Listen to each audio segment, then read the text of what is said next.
O'zbekistonda pulli yo'llar paydo bo'ladi. Xuddi shunday. Toshkent shahrining o'zigagina kirishi cheklanyaptimi? Yo nima, uni mensimayman. Borzi chaqaloq bo'lib yetishyapti. Shunaqa. Egasi yo'q olganda, xullas oddiy aytganda. Yo'q, savollariga javob beraman hozir. Qolmaylik ana janjallar. Bu biz ixtiro qilgan kashfiyot emas. Shuni lekin yo'lda birlashib ketyapti. Yo'lda hech kim indamaydi. Sahna ortida kim o'rgatyapti? Qayerdan o'rgatyapti?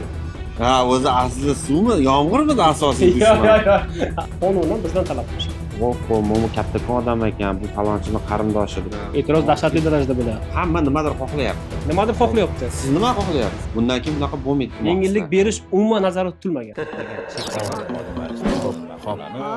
Xorijga ishlashga chiqib ketayotgan.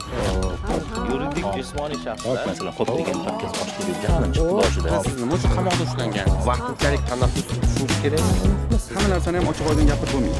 Qilayotgan ishlarimiz, aytayotgan gaplarimizga mos kelsin, o'rtoqlar. Sizlar hozir transport vazirligi huzuridami, alohida bo'ldingizmi? Yo'q, transport vazirligi. Haliyammi? Men bitta taklif yubordim.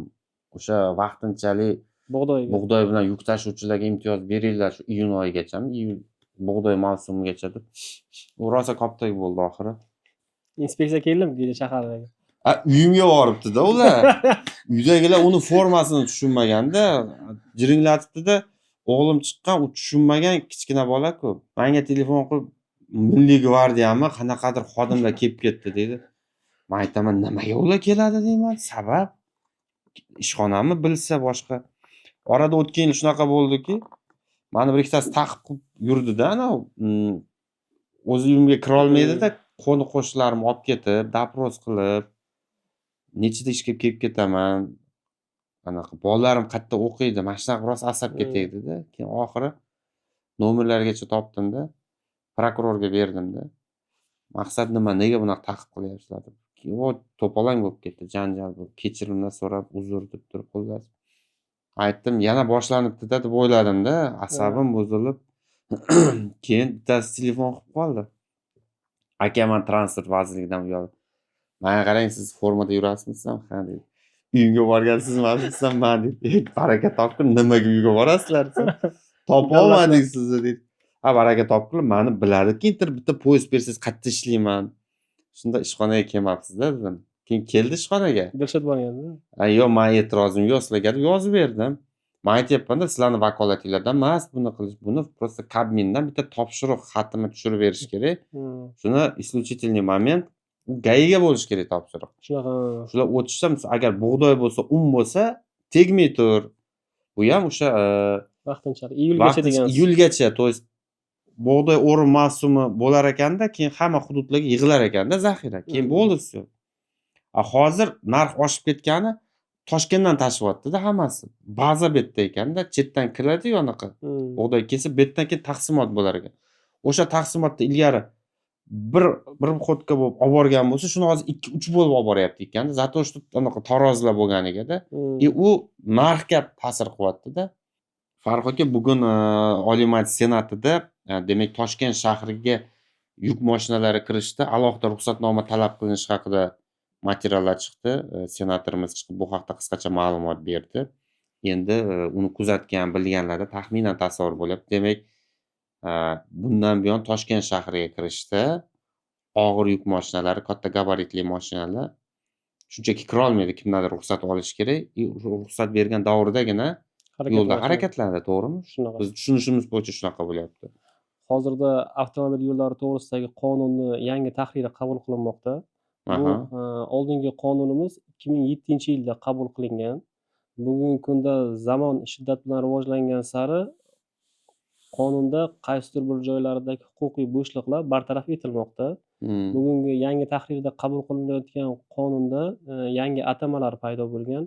Bundan tashqari eng katta yangiliklardan biri pullik yo'llar atamasi kirgizilgan. Pullik yo'l termini o'zi nima? Pulli yo'ldan foydalanish tartibi qanday tartibda amalga oshiriladi? Shu savollarga to'liq javob berilgan. Demak, oddiy aytganda, pulli yo'l haqida tushuncha kirayotgan bo'lsa, demak, qisqa vaqt ichida O'zbekistonda pulli yo'llar paydo bo'ladi. Xuddi shunday. Lekin hozircha yo'q. Loyihalash ishlari amalga oshirilmoqda. Xudo xolasa yaqin orada Xo'p, endi hozir qani tushunib olaylikchi. Mana bizni kuzatib turganlar bilib olishlari kerak. Bizni suhbatdoshimiz Farruh Ne'matov avtomobil yo'llari qo'mitasida bo'lim boshlig'i ekan bu kishi. Aynan mana shu transport vositalarini yo'llarda harakatlanishi bo'yicha nima deydi, vazni bo'yicha va tarozilari bo'yicha me'yorlariga rioya etilishini nazorat qiladigan bo'limi boshlig'i ekan bu kishi. Menimcha shu yuk tashuvchilar hammasi siz yaxshigina bilsa kerak, to'g'rimi? Shunaqa. Mana bu videomiz e'lon qilingandan keyin asosiy bizni kuzatuvchilarimiz shu yuk tashuvchilar. Yuk tashuvchilar o'zi Rasulaga 2 turga bo'linadi. Ya'ni ichki yuk tashuvchilar va xalqaro yuk tashuvchilar. Ichki va xalqaro yuk tashuvchilarni o'rtasidagi farq juda katta. Ya'ni qaysi ma'nodaki, xalqaro yuk tashuvchilar ichki yuk tashuvchilarga qaraganda nisbatan tartib tamoyilga amal qiladi. Sababi boshqa qo'shni respublikalarga yoki boshqa davlatlarga chiqqanda aniq bitta tartib bilan O'zbekiston Respublikasi chegarasidan chiqishga ruxsat beriladi. Bu og'irlik parametrlari bo'ladimi yoki hajm parametrlari bo'ladimi, hammasi me'yorida O'zbekiston Respublikasi hududidan chiqariladi.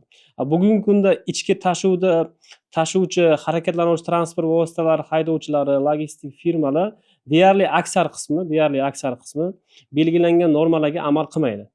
Ular qabul qilinayotgan qarorlarni, bugungi kunda chiqayotgan normativ huquqiy hujjatlarni tushunadi, ammo ushbu chiqarilayotgan qarorlardan e'tiroz bildirishadi.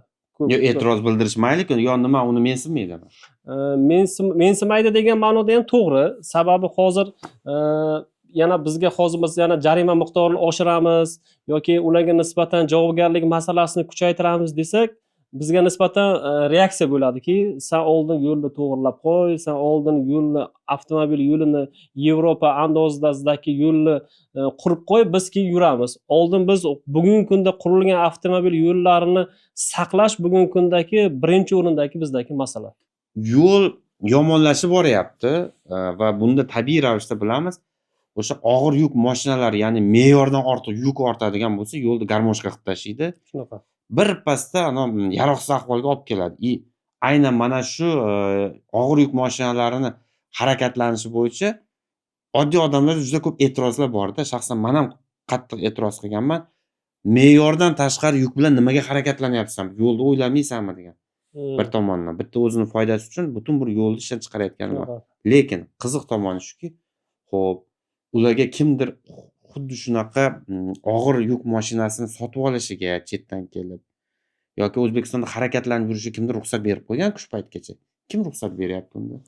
Bugungi kunda O'zbekiston Respublikasi hududida import bo'lgan avtomobillar, ushbu og'ir turdagi yuklarni tashishga mo'ljallangan transport vositalari mavjud.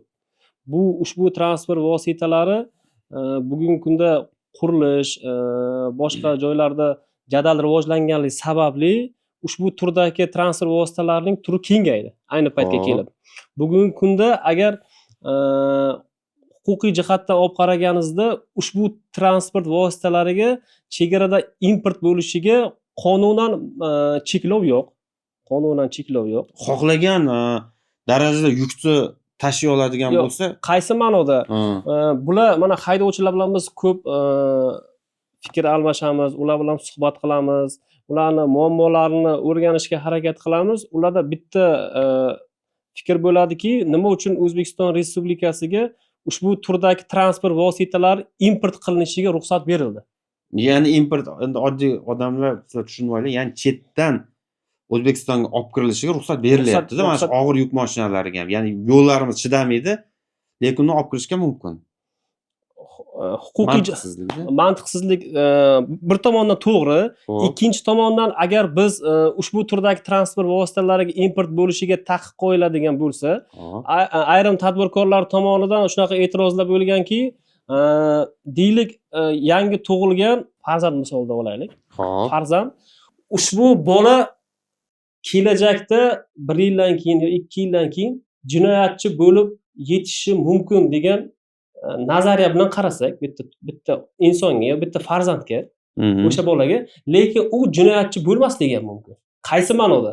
Deylik, o'sha og'ir turdagi transport vositasi import bo'layotganda ayrim tadbirkorlar aytganki, Biz somon tashiymiz bu transport vositasiga. Bo'pti. Masalan, yoki ip kalava tashiymiz birinchi ma'noda. Yoki bug'doy tashiymiz ma'nosida olib kirgan holatlari ham bor bugungi kunda. Lekin kirgizib olib shag'al tashyapsiz, to'g'rimi? Shunaqa. Ya demak endi Bu qanaqadir huquqiy U ana- bo'shliq ham deb bo'lmaydi. u chaqaloq ana borzi chaqaloq bo'lib yetishyapti-da endi Shunaqa, qo'pol shunaqa. aytganda. Uni oldindan shu borzi chaqaloq bo'lib yetishishiga yo'l qo'ymaslik chorasini ko'rish kerak edi. Boshqa sohada misol uchun ruxsat berilmaydi-ku juda ko'p. San O'zbekistonni manfaatlariga, tabiatiga, odamlarga zarar keltirishing mumkin deb turib shunday taqiqlaydi. Bu yerda ya'ni qo'pol aytganda manfaatlar to'qnashuvi, lobbi, korrupsiya degan narsalar ham rol o'ynayaptimi degan savolda. Lekin savolingiz to'g'ri. Boshqa xorijiy davlatlardan shu turdagi transport vositalarini importi taqiqlangan davlatlar ham bor. Xuddi shu turdagi transport Yo'llarni saqlash uchun taqiqlagan, to'g'rimi? taqiqlagan. U masalan tarozini ko'paytirishdan yoki unga u bilan kurashishni o'rniga birdaniga taqiqlab qo'yib, hammani normaga tushirib qilgan davlatlar ham mavjud. Lekin bizning davlatda bugungi kunda huquqiy jihatdan hech qanaqa taqiq mavjud emas. Ya'ni mana bilaman, demak, sobiq Sovet ittifoqi davrida ham shu turdagi og'ir yuk avtomobillari bo'lgan va o'shanda ham O'zbekistonda yo'llar bo'lgan. Lekin o'sha davrlardan to yaqingacha e'tibor qiladigan bo'lsak, harakatlansa yuk tashuvchi mashinalar zillar bo'lar edi. 50 uch deymiz, Kamazlar bo'lgan. Ya'ni ana u yo'llar, u avtomobillar yo'llarni rasvosini chiqarib tashlamagan edi. Shunaqa. Yaqingacha yo'llar juda yaxshi saqlangan. Lekin mana bu katta nima gruzovoy deymiz, xalq tilida aytganda havo deb qo'yishadi. Shunaqa avtomobillar kelgandan keyin shag'aldi-yu, boshqani ortib olib, betonni gumbillatib yurib, mahallalar ichki yo'ligacha rasvos chiqib ketdi-da qisqa muddatda. Ya'ni ilgari ham o'sha talab bo'lgan-ku. To есть ya'niki bu yerda boshdan bosh qo'pol aytganda mamlakat hududiga mana shunaqa og'ir yuk mashinalar kirib kelishiga ruxsat berishni o'zi balki to'g'ri bo'lmagandir. Shuni ham aytishimiz kerak-da. To'g'ri. Bugun endi hozir tarozi qo'yapmiz boshqa. Gap yo'q, u somon tashiymandir, paxta tashiymandir. U har xil bahonani qilish mumkin, lekin davlat hamma tomonni hisobga olib, uni ertaga temir tashishi mumkinligini, shag'al tashishi mumkinligini ham hisobga olib, unga ruxsat berish kerak edi-da.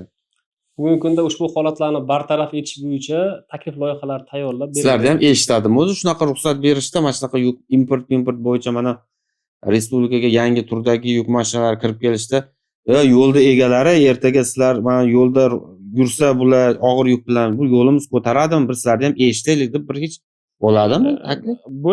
Bo'ladi. Avtomobil yo'llari o'zi bugungi kundagi joriy amaldagi avtomobil yo'llari to'g'risidagi qonunga binoan avtomobil yo'llarini tasniflash belgilangan o'zi. Birinchi navbatda boshidan boshlab sizga tushuntirib o'tay. Ya'ni tasniflash deganda avtomobil yo'llarining turlari bor. Birinchisi bu umumiy foydalanishdagi avtomobil yo'llari. Ya'ni respublika ahamiyatidagi. Umumiy foydalanishdagi avtomobil yo'llari, ikkinchisi shaharlar va boshqa aholi punkt ko'chalari, uchinchisi xo'jalik avtomobil yo'llari. Umumiy foydalanishdagi avtomobil yo'llariga maxsus vakolatli organ Avtomobil yo'llari qo'mitasi. Xo'p. Shaharlar va boshqa aholi punktlari ko'chalari uchun esa vakolatlovchi organ mahalliy davlat hokimiyati. Hokimiyatlarga qarar ekan. Hokimiyatlarga qaraydi. Qishloq yo'llarichi? Qaysi? Shaharlar, xo'jaliklar aro qishloq, uni egasi kim? Xo'jalik avtomobil yo'llari yuridik yoki jismoniy shaxslar ham bo'lishi mumkin. Har bitta insonda egasi bo'lganda, xullas aytganda. Yo'q. Boyagi ruxsatnoma masalasiga kelaylik, shuni aniqroq bilib olaylik. Bu qanaqa ruxsatnoma haqida gap ketyapti? Buni to'lovi qancha? Kimdan olish kerak? Rasul aka, bu qarorda hozir katta hajmli va og'ir vaznli transport vositalariga ruxsatnoma bilan harakatlanish degan joyini batafsilroq yoritib ketaylik. Katta hajmli va og'ir vaznli yuklarni ham hamma turiga maxsus ruxsatnoma berilmaydi. Ya'ni shahar hududiga yoki umumiy foydalanishdagi avtomobilga kirishga faqat bo'linmaydigan yuklar uchun maxsus ruxsatnoma taqdim qilinadi. Masalan, katta cho'llarga olib boryapti-ku, Xuddi shunday. Shamol stansiyalari, generatorlar, qanoti bo'ladi. 3ta bo'lakga bo'lib bo'lmaydi, bitta uzun, lekin uzun transport olib ketyapti. Xuddi shunday. Uni kesib, unga ruxsat kerak, to'g'rimi, alohida? Ushbu transport turidagi vositalariga harakatlanishi uchun ruxsatnoma taqdim qilinadi. U oldindan bor emasmi? Bu oldindan ham bor. Ushbu qonunda ham batafsil yoritib ketilyapti. Yo, hozir unda senat vakili chiqib gapirayotgan masala nima unda u? Biz nimani tushunishimiz kerak u yerda? Nimani aytyapti bu qonunda? Biz ham Shunaqadir. biz ham tushunmagan. Demak, a a oddiy aytganda vahmaga ham tushish kerak emas, xursand ham bo'lish kerak emas. Buni menimcha hali izohi alohida chiqadi, Xuddi to'g'rimi? shunday, xuddi shunday. Qanaqa tartibda bo'ladi Xuddi boshqa. shunday. Lekin tushunishimizcha endi og'ir yuk mashinalari me'yordan ortiq yuradigan bo'lsa, yurib kelgan bo'lsa, bundan keyin yura olmaydi. Shunday Xuddi bo'lyapti. shunday. Javobgarlik masalalari kuchaytirilgan. Bugungi kunda ushbu qonunda yana Ko'proq qattiqroq javob beradi. qattiqroq javobgarlik masalasi ko'rilmoqda. Bundan tashqari, bizda boshqa qonun loyihalari ham mavjud. Ushbu turdagi transport vositalariga javobgarlik masalasini kuchaytirish ko'zda tutilgan. Xo'p, mana kuchaytiryapmiz deyapsizlar. Qanday qilib buni kuchaytirasizlar? Qanday qilib aniqlaysizlar? Mana sizlarda nima vakolat borki? Mana katta transport ketyapti yo'lda endi. Dunyoni narsasini ortib olgan me'yordan ortib ketyapti. Xo'p, qanday qilib javobgar qilasizlar? Bugungi kunda Rasul aka 2020-yil 28-mayda qabul qilingan 337-sonli Vazirlar Mahkamasi qarori mavjud. Xo'p. Ushbu qarorda taroz turlari berilgan. Tarozi bor. Taroz turlari bor. Ya'ni turlari deganda o'zi qanday tarozi respublikamizda joriy qilingan. Birinchi navbatda bugungi kunda barcha viloyatlarda faoliyat yuritayotgan ko'chma mobil tarozi punktlari. Bundan tashqari ikkinchisi statsionar tarozi nazorat punktlari bugungi kunda Qamchiq dovonida o'rnatilgan. Bundan tashqari uchinchisi avtomatlashtirilgan nazorat punktlari. Bugungi kunda respublikamizning bir nechta viloyatlarida avtomatlashtirilgan nazorat punktlari o'rnatilgan. Avtomatlashtirilgan deganda arka shaklida bo'ladi.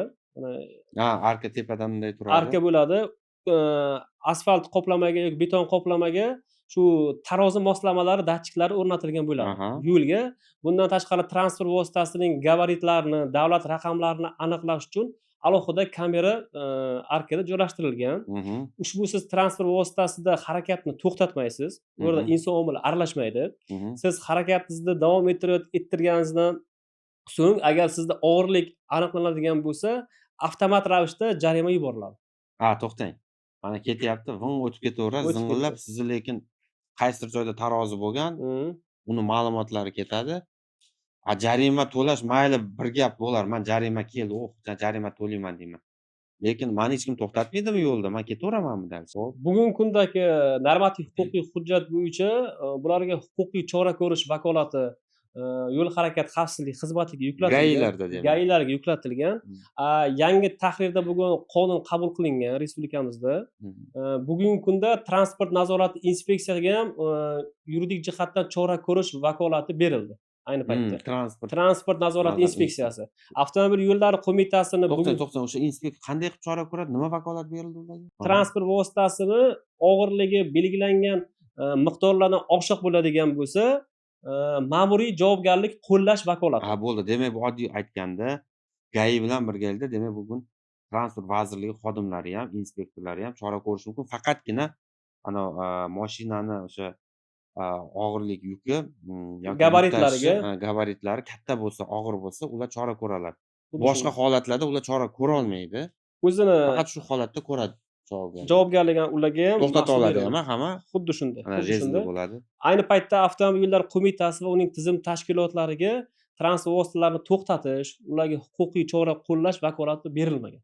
Biz GAI to'xtatib beradi, bular chora ko'radi, shunday bo'ladi. Transport birga hamkorlikda reyd olib borib, biz faqat og'irligini aniqlab beramiz ayni paytda. Haydovchilar boshqalar kuzatib turibdi. Haydovchilar o'ziga mana oxirgi bo'lgan o'zgarishdan o'zlariga nimani bilib olish kerak, nimaga amal qilish kerak? Ular bitta narsani bugungi kunda talab qilishmoqda. Ya'ni bugungi kundagi respublikamizda o'rnatilgan maksimal og'irlik masalan 44 tonna deb etib belgilangan bo'lsa, 6 va undan ortiq transport vositalariga shu 44 tonnani oshirish nazarda tutilgan taklif berishmoqda bizga. Lekin bugungi kundagi bizni yo'llarimizni holatidan kelib chiqib, bu takliflar umuman o'ylab bo'lmaydigan darajada. Qaysi ma'noda? Ya'ni buni qabul qilib bo'lmaydi. Qabul qilib bo'lmaydi, yo'q. Xo'p, yaxshi. Endi taklif berishku bu bitta masaladir. Lekin mana sizlar talabni qat'iylashtiryapsizlar. Nima asosiy turtki bo'ldiki, aynan shu kunlarda buni qat'iylashtirmasak bo'lmaydi degan qaror keldinglar. 25.681 kilometr avtomobil yo'limiz bugungi kunda o'qqa tushuvchi og'irligi 6 tonna 8 tonnaga mo'ljallangan. Yo'q, muncha u kam. Sizlarda o'sha mana bu og'ir yuk hozir kirib kelayotganlari qancha uni ko'tarish? Bu qarang, biz qarorlarda belgilangan normativlar, ya'ni og'irliklar bu biz ixtiro qilgan kashfiyot emas. Aynan Oldindan bo'lgan. oldindan tushunarli. bo'lgan bu normalar butun MDH davlatlarida ham, Yevropa davlatlarida ham xuddi ushbu turdagi normalar belgilangan. Даже bundan kamroqlari ham mavjud. Ya'ni umumiy massa maksimal massa 38 tonnadan 44 tonnagacha Yevropada. Xo'p. O'qqa tushuvchi og'irligi bugungi kunda O'zbekiston Respublikasi hududida umumiy massaga rioya qilinganda 10 tonna etib belgilangan. Xo'p, o'rtacha 10 tonna deylik. 10 Shu yo'llarimiz ma'lum bir qismi shuni ko'taradi xolos. Hammasi ham emas. Bugungi kunda yangi qurilayotgan avtomobil yo'llari loyihalash jarayonida 13 tonna yuk ko'tarish qobiliyatiga ega qilib qurilmoqda ayni paytda. Endi Aksar qurilyapti. yo'llarimiz Sovet ittifoqi davridan qolgan avtomobil yo'llarimiz ushbu tipda qurilgan. Tushundim. O'sha yo'llarimiz asosiy qismi nechta tonnani ko'taradi? Bugungi kunda ayni paytda Ha, ayni paytda. 25681 kilometrimiz 6-8 tonna, Aha. qolgan qismi 10 tonnadan 13 tonnagacha qurilgan. Xo'p, bizda o'sha kirib kelayotgan, chetdan kirib kelayotgan avtomobillar qanchaga mo'ljallangan anaqa yuk Bugungi tashish? kunda ish davomida aniqlangan o'qqa tushuvchi og'irligi shaxsan men o'zim reyd jarayonlarida ko'rganman. O'qqa tushuvchi og'irligi 32 ming kilogramm bo'lgan transport Voy, bu vositalari 13 dan bir necha barobar ko'p. 32 3-4 ming barobar. ushbu turdagi transport vositalari xalqaro avtomobil yo'llarida emas, davlat mahalliy avtomobil yo'llarida ham harakatini kuzatish mumkin. Endi qiziqda. Shunda tushuncha bo'lyaptiki, uni boshqa davlatlarda harakatlanish taqiqlangan bo'lsa, O'zbekistondan chiqqandan keyin o'sha yuklarni shu me'yorga moslashtirib harakatlanadi, to'g'rimi? Xorijga chiqayotgan Ha. paytimi xuddi shunday. O'zimiznikilar ham chetdan kirib kelayotganlari. Davlat bojxona qo'mitasida tashkilotlarida barcha chegaralarda tarozilar o'rnatilgan. O'zbekistonga kiruvchi ham, chiquvchi ham yuklar me'yoriga keltirilib chiqarib kirgiziladi. Qo'pol aytganda bular nima O'zbekistonning ichida o'zicha barziyat qilib yuribdimi? Xuddi shunday, xuddi shunday. Nimaga bizda bunaqa qilyapti? Bu asosiy masalasi bular men tadbirkorman. Ya tushundim. Chet elda ham bor tadbirkorlar. Asosiy O'tlarda ruxsat yo'q ekan-ku bunaqa og'ir yuk bilan bugungi yurishga. kunda ayni paytda yuk tashish ayni paytda ichki tashuvda moliyaviy tomonga taqaladi. Ayni paytda bizga shakllandiki, qancha yuk ko'p ortsangiz pul ko'proq beriladi. Yo'q, Ya'ni u tonnaga tabiiy. qarab, tonnaga Shunda qarab. lekin yo'lda birlashib ketyapti. Yo'lda hech kim o'ylamaydi aka. Yo, o'sha nazorat qiluvchilarimiz, GAI bor ekan, mana transport vazirligi, boshqalar, ya'ni shu paytgacha ham nazorat qilish imkoniyatlari bo'lgan-ku, nimaga nazorat qilmaganligining oqibatida shuncha bo'lyaptimi? Nima sabab? Bugungi kunda birinchi navbatda transport oqimi ko'paydi aka. Transport soni juda ko'paydi. Bugungi kunda masalan siz deylik bitta remont taqqan mashinani jarima qo'llash uchun ma'lum bir ozgina vaqt sarf qilinadi. Deylik 5 minut yoki 10 minut. Og'ir turdagi transport vositasini tarozidan tortib unga jarima qo'llash bir juda bir qiyin, dolzarb masalaga Nima aylanadi. tarozilar kammidi? Tarozimiz ko'p. Bugungi kunda tarozi bizda yetarli, xodimlar yetarli. Ilgari bitta bo'lgan ekan, mana hozir 50 taga ko'paydi tarozilar, Shunday, to'g'rimi? Demak, ko'chma tarozi ham tarozi kam bo'lganda. Tarozi 2023-yilgacha ham faoliyat yuritgan, faqat miqdori kamaygan. 23-yildan ushbu taroziga alohida e'tibor qaratib soni ko'paytirildi. Endi qarang, oddiy misol, mana me'yordan ortiq yuk olib ketayotgan o'sha transport vositasi qo'lga tushsa tarozi orqali qancha jarima to'laydi?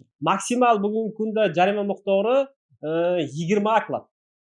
Ayni paytda. Bazaviy hisoblash Bazaviy miqdori 20. ligi Bu shunda qancha bo'ladi? 8 million, 8 million, 9 million atrofida. 8 million. Lekin u yo'lga yetkazgan zararchi, keyin o'sha zararni ham qoplaydi. Yo'q, yana 50% chegirmasi ham mavjud.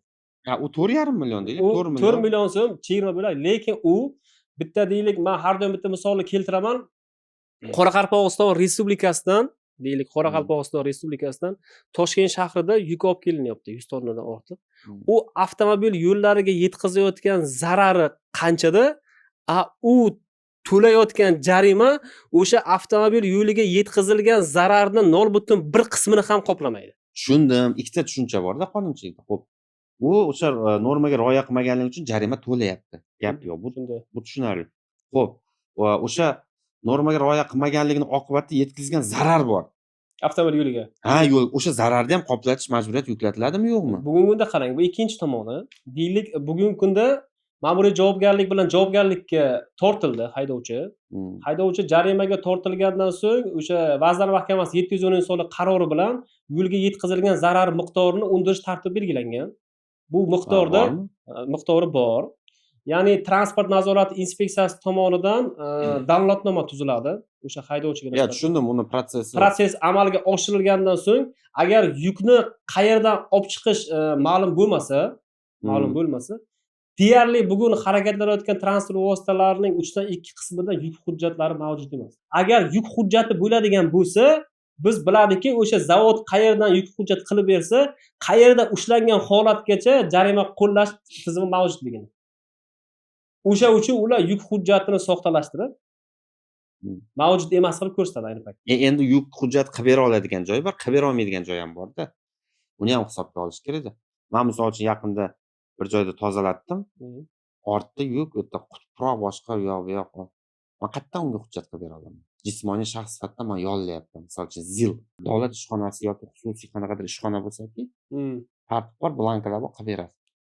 Bugungi kunda mana shu yo'nalish bo'yicha, ya'ni yuk hujjatlarini raqamlashtirish bo'yicha qonun loyihasi tayyorlangan.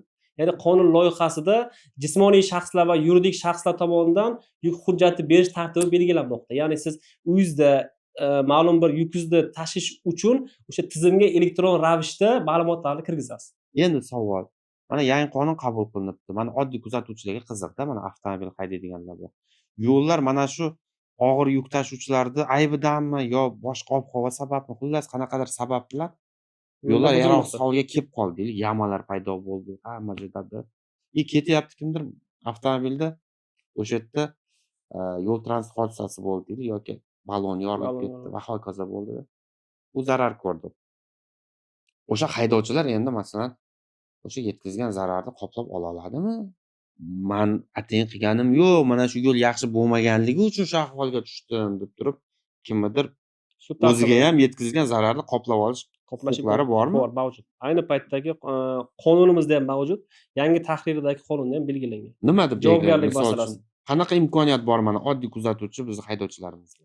Balans saqlovchi tomonidan agar o'sha yo'lda harakatlanuvchi transport vositasida qandaydir bir DTP oqibatida yoki harakatlanish davomida qandaydir bir shikast yetkaziladigan bo'lsa, sud tartibida undirish yuklatilgan. Shu endi imkoniyatlari oshdi endi odamlar. Endi ilgari yaqingacha bu afsona edi-da, bu shunchaki qog'ozda bor, amalda yo'q degan anavi tushuncha bor edi. Demak, imkoniyatlar oshyapti. Shunaqa. Xo'p, endi qiziqtirayotgan savol. Mana hozir respublika bo'yicha adashmasam 5 million atrofidagi jami avtomobillar bo'ladigan bo'lsa, uni qanchasi og'ir yuk tashiydigan anaqa avtomobillar? 400 mingdan ortiq ayni paytda yuk tashish mo'ljallanadi. Xo'p. 400 mingdan ortiq. Shularning qanchasi me'yordan ortiq darajada yuk tashish imkoniyatiga ega? Bugungi kunda 180 mingga yaqin. 180 ming. Demak, sizlar bugun 180 mingta avtomobil potensial ravishda mana shu me'yorga rioya qilmasligi mumkin. Sizlar va uni doimiy kuzatib nazorat qilib turishinglar kerak, shunaqa? Qarang, bir narsa bor, Rasul aka, yo'lga umumiy og'irlik zarar bermaydi bizning avtomobil yo'limizga. Nima zarar? Yo'lga o'qqa tushuvchi og'irlik zarar beradi. Tushundim, o'q deganda yon tomoningizdan qaraganingizda yo'lga sizga ko'rinadigan tomon o'q deyiladi. Xo'p. O'qqa zarar beradi. Siz masalan deylik, normada yuk ortdingiz. Masalan 26 tonna 3 o'qlik transport vositangizga 26 tonna yuk ortdingiz. Umumiy massasi 26 ming kilogramm. Lekin siz o'qqa tushuvchi og'irligingizni to'g'ri proporsional ravishda taqsimlanmagan bo'lsangiz, deylik, birinchi o'qingizga masalan 5 tonna, ikkinchi o'qingizga 15 tonna, uchinchi o'qingizga 6 tonna to'g'ri kelib qoldi. Siz o'sha holatda ham avtomobil yo'liga zarar bergan hisoblanasiz. Umumiy massa to'g'ri ortilgan, lekin o'qqa tushuvchi og'irligi belgilangan normadan yuqori. Bugungi kunda bizning avtomobil yo'limizga zarar beradigan asosiy omil o'qqa tushuvchi og'irlik. Agarki bizning yo'llarimizni rasvo qiladigan shunaqa avtomobillar, og'ir darajada yuk tashiy oladiganlar, me'yordan ortiq yuk tashish imkoniyatiga ega bo'lganlar kirib kelaverishda to'xtamasa, bu qilayotgan ishlardan mantiq bo'ladimi? Shuncha javobgarlik va hokazo. Bugungi kunda balki yozib to'xtatish kerakdir. Bugungi kunda Avtomobil yo'llari qo'mitasi tomonidan yangi yo'llar loyihalashtirilyapti, qurilyapti. Ayrim avtomobil yo'llari rekonstruksiya qilinmoqda. Bugungi kunda agar biz bu yo'llarimizni saqlamasak ayni paytda yangi qurilayotgan avtomobil yo'llarimiz ham ushbu turdagi transport vositalari harakatidan so'ng bugungi kunda mohiyat aka bitta transport vositasiga javobgarlik belgilaysiz-ku. Javobgarlik belgilangandan so'ng undan keyingi omillar boshlanadi. Go'yoki biz noqonuniy xatti-harakat qilganmiz. Bitta haydovchiga qilingan protokoldan keyin Sizlar ko'p bo'sh yeb qo'ygansizlar. turli Bunaqa qilgansizlar. tashkilotlarga e'tirozlar boshlanadi. Go'yoki yo'l harakati xavfsizligi GAI, inspeksiya xodimlari, avtoyo'l xodimlari noqonuniy xatti-harakat qilgan. Biz o'sha avtomobil yo'li bilan zarar beruvchi transport vositasi haydovchi bilan kurashish o'rniga uni omillari bilan kurashyapmiz ko'pincha ayni paytda. Ya shuni bo'lmasam keskin qaror qabul qilish kerak-da, bo'ldi. Boshqalar bu taqiqlayapti ekan-ku. Xuddi shunday. Hukumat darajasida maksimal ayni paytda kuchaytirish yuklash kerak. Keyin boya yuqorida gapingizda aytdingiz-da, odamlar e'tiroz qiladi, yo tadbirkorlar men kredit hisobiga buni olganman deb Shunaqa. aytadi deysiz. Shunda nima sizlar shuni to'g'ri tushunib ko'z yumib kelasizlarmi-da, kredit olib qiyin ekan ahvoli deb. Bugungi kunda shu haydovchilar asosiy qismi kreditni ro'kach qiladi siz aytganingizdek. Yo, u ro'kach qilishi boshqa gap, tushunarli-da, kreditda bordir, boshqadir. Masala yo'q. Misol uchun uni hukumat, boshqalar uni yengillik boshqa yo'llarini topib beradi, lekin bugun meni hayron qoldirayotgani bitta manzildan ikkinchi manzilga yuk yetkazish agar 10 millionga tushayotgan bo'lsa, uni ichidan bir 1-2 millioni foyda bo'lsa, bitta odam foyda qildi, bitta oilasini boqdi deylik-da, lekin shu 10 millionlik olgan foyda yo'lda agar rasvosini chiqargan bo'lsa, kerak bo'lsa, 100 millionlik zarar yetkazayotgan bo'lishi mumkin. Shu qilayotgan ishimizda umumiy zarar deb balansga solganingizda ko'rinadi-da. Mani shu o'ylantirardi-da. Qiynalib, urushib yurib bitta yo'lni asfalt qildirsangizda, lekin uni bir haftada og'ir yuk mashinalar garmoshkasini chiqib, dabdalasini chiqarib tashlasa-da, shunda biz foydaga ishlayapmizmi, zararga ishlayapmizmi degan savol bo'ladi-da. Mani shuni qiziqtiryapti. Ya'ni biz o'sha muammoni bosh sababchisi bo'lgan o'sha chegaradan kirib kelishdayoq bunaqa avtomobillar kirib kelishini balki to'xtatishimiz kerakdir. Ya'ni o'sha paytda bir vaqtlar ruxsat berilmagan-ku. Shuni nima uchun ruxsat bermagan? Shuni tagida o'sha bir qanaqadir mohiyat bo'lgan-ku, mantiq bo'lgan, nima uchun degan savollar. Balki shuni ham o'ylab ko'rish vaqti kelgandir. O'shanda odamlar kreditga, boshqaga qarzga botib bunaqa avtomobillar olmaydi ham, yurmaydi ham yo'lda. To'g'ri. Hozir bitta yo'lda asfalt qilasizda 1 yil, 2 yilda rasvos chiqib ketyapti. To'g'ri, yomg'ir bordir, boshqa bordir. Unga e'tiroz yo'q. Endi yomg'ir to'xtata olmaymiz, iloji yo'q. Lekin shu me'yorlar hisobga olib qilinadi-ku asfalt. Eng katta o'sha men kuzatadigan narsa bu yo'llarda og'ir yuk nimalar orqali garmoshka bo'lib ketishi. Men ko'p kuzataman-da. Shahar hududida yorilib ketadi. Shaharda ham bor, boshqada. Yozgi kunlari-ku umuman yo'l pusayib qoladi bunday issiqda. Shunaqa. Yumshab qoladimi? Bu hozir issiq deganingizda gapingizni to'ldirib ketaman Rasul aka. Boshqa Yevropa davlatlarida, MDH davlatlarida kunning issiq paytida og'ir turdagi transport vositalariga qo'yilgan cheklovlar ham mavjud. Ya'ni kunning issiq paytida ertalab masalan soat 8 dan kechqurun 8 gacha yoki 10 gacha mavsumiy cheklovlar ham mavjud. Shu yoz fasllarida og'ir turdagi transport vositalarini harakatini cheklash masalasi. Bugungi kunda ushbu holatlar yuzasidan bizda ham qonunchilik loyihasi tayyorlangan. Bugungi ayni paytda takliflar tayyorlanib, hukumat darajasiga ko'tarilgan masalalardan biri. Xo'p, endi biz odamlar masalan kimga endi masala qo'ysin hozir? Mana shu yo'l yomonlashib ketayotgani bo'yicha yoki yo'llarda ta'mirlangan bo'lsa ham qisqa muddatda buzilib ketayotganligi bo'yicha oddiy odamlarga shu narsa qiziqda. Avtomobil yo'llari qo'mitasidan bugungi kunda talab qilishadi yo'lni. Shahar hududi bo'lsa, mahallalar hokimiyatidan talab qilishadi. Mulk bizniki. Biz mulkni saqlashimiz kerak. Saqlash uchun ham ma'lum bir davlat tashkilotlarining o'zini pozitsiyasi. Deylik, og'ir turdagi mashina harakatlanmoqda yo'lda. Masalan, menda yoki meni xodimlarimda yoki avtomobil yo'llari qo'mitasida hech qanday vakolati yo'q. Ushbu transport vositasini to'xtatish, unga huquqiy chora ko'rish yoki boshqa funksiya yuklatilmagan. Biz avtomobil yo'llarini quramiz, uni ekspluatatsiyaga topshiramiz. Avtomobil yo'llarida transport vositasini harakatini tartibga solish yo'l harakati xavfsizligi xizmatiga va transport nazorati inspeksiyasi bunga yuklatilgan. Demak, bugungi kunda yo'llar rasvo bo'lib ketishi agar og'ir yuk avtomobillar orqali bo'layotgan bo'lsa, Buni asosiy sababi mana shu GAIlar bilan Transport vazirligini inspektorlari anaqa nazoratni susaytirib yuborganligi bo'lyaptimi? Ular ham vakolati doirasida harakatlanyapti ayni paytda. Hop. O'zida kuch, salohiyatdan kelib chiqib, xodimlar sonidan kelib chiqib faoliyat yuritmoqda. Hop. Lekin og'ir turdagi transport vositalarining soni ortiqligi hisobida nazorat to'liq qamrab olinmagan ayni paytda. Xo'p, endi bundan keyin to'liq qamrab olinadigan bo'lyaptimi? To'liq qamrab olish bizda qanaqa? Biz birinchi navbatda hozir o'zimizga reja qo'yganmizki, inson omilini aralashtirmaslik. Ya'ni qanaqa ma'noda? Yo'lda inspektor turmaydi.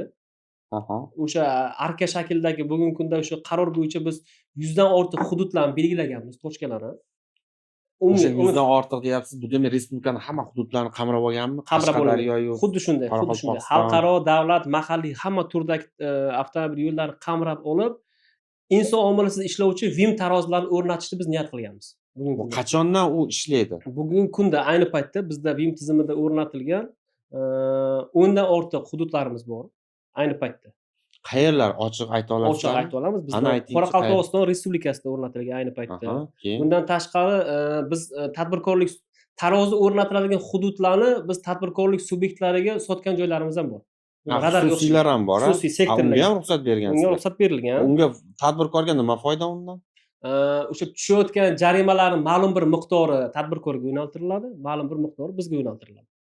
Demak, bu amalda qonunan mexanizm bor shu bo'yicha. Mexanizm mavjud. Ya'ni Bugungi kunda ushbu mexanizm doirasida biz tarozi birinchisi o'rnatib bo'ldik Samarqand viloyati Kattaqo'rg'on tumanida.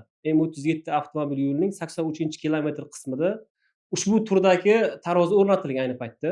Bugungi kunda pilotni ishlatib ko'ryapmiz biz hozir ayni paytda. bu tadbirkor shuni o'rnatishiga qonuniy ruxsatlar bor shunaqa. Xuddi Vazirlar Mahkamasi qarori mana o'sha Ha, qaror bor. 2024-yil 28-oktyabrda qabul qilingan. Mana o'rtoqlar bilib 200 olinglar, yil demak so'ng. bundan buyon kameralar ko'proq xususiy tadbirkorlar tomonidan qo'yilardi. Endi ko'chma tarozilar ham qo'yilyapti ekan o'rtoqlar. Avtomatlashtirilgan tarozilar. Endi tushunishimcha bundan buyon demak hamma joylarda 100 dan ortiq joyda qo'yiladi dedingiz. Shunaqa. U qachongacha qo'yiladi? Biz umumiy dastur qabul qilingan 24-yildan qaror qabul qilingan bo'lsa, Mhm.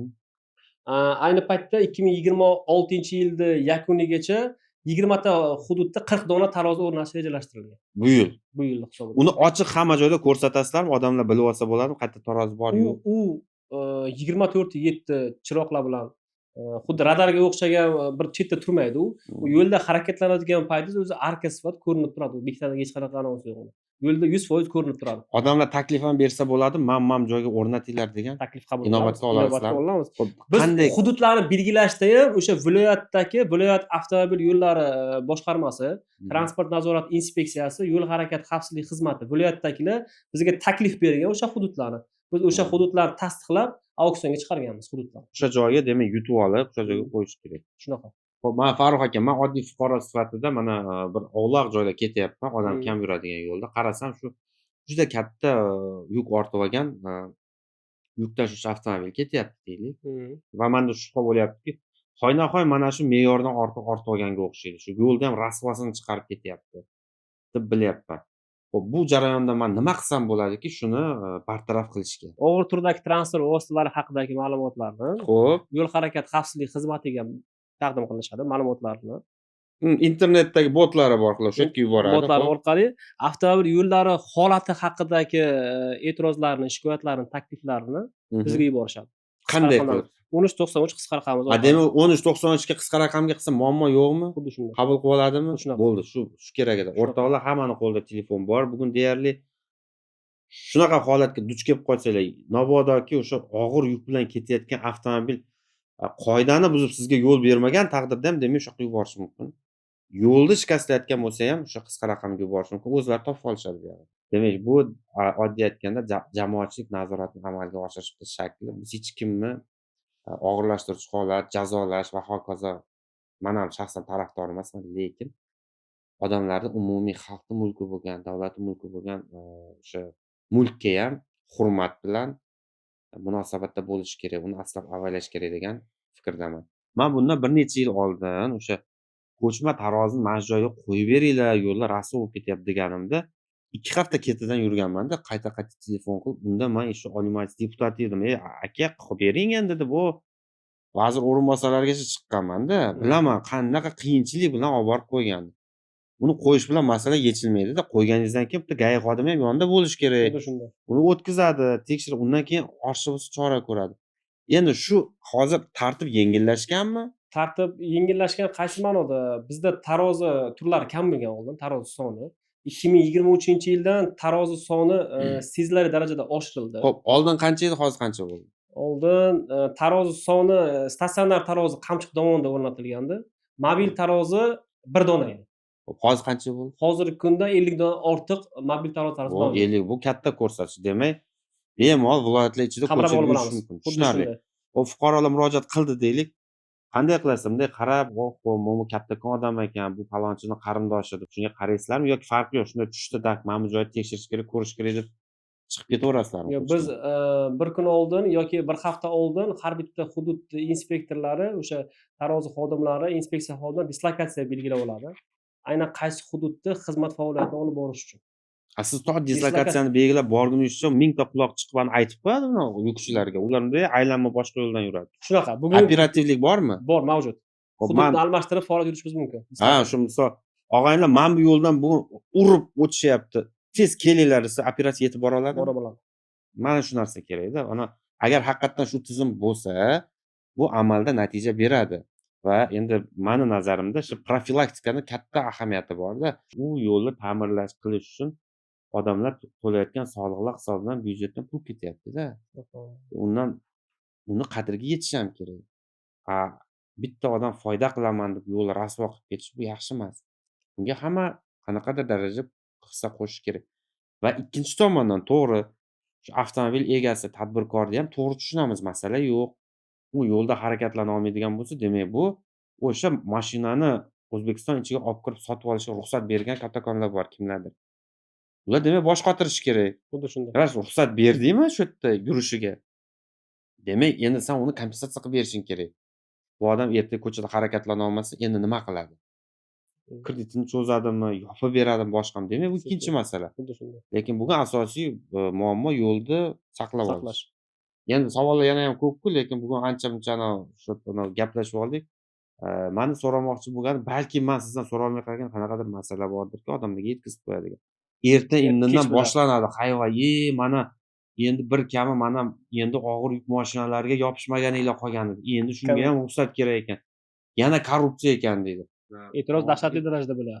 40 million aholimiz bor. Xo'p. 40 million aholidan yengil turdagi transport vositalaridan harakatlanuvchilar bor, og'ir turdagi transport vositalaridan harakatlanuvchilar bor. Yengil turdagi transport vositalarida harakatlanuvchilar ular Ravon va Tix yo'lda harakatlanishni xohlaydi.